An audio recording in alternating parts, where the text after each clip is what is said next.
后来乡亲啊，继续来看中央研究院的前院长李元泰出来挺政府进口内地的政策。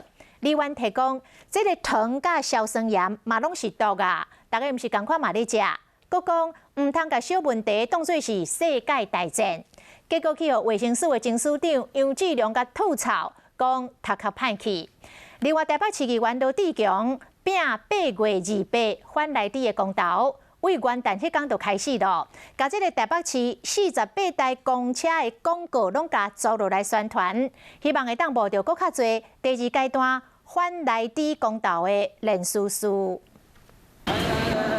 国民党籍的台北市议员罗志强，伊推出返内地公投的公车，希望为公投第二阶段募集搁较侪人数数。特别租了48辆的反来租公车，那上面就写着828公投反来租。如果你今天没有公投，你就吃一辈子嘛；但有公投的话，你出来投票，公投通过，我们就只要吃9个月的来租。返内地公投的公车，其实伫元旦就甲开放内地进口的政策共一天上路咯。不过中央院前院长李元泰1月7号，搁在一届公开支持内地开放进口的政策。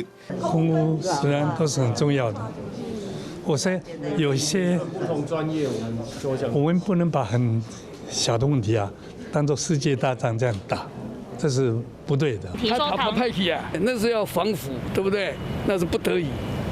那我们这个我们的猪肉需要加个来剂，然后让你心跳稍微加快一点嘛。前署长在讲前院长是头壳歹去，这句真正真无客气。内地进口的政策，毋但政坛调野吵甲真激烈，连专家甲学者之间，原来继续在战。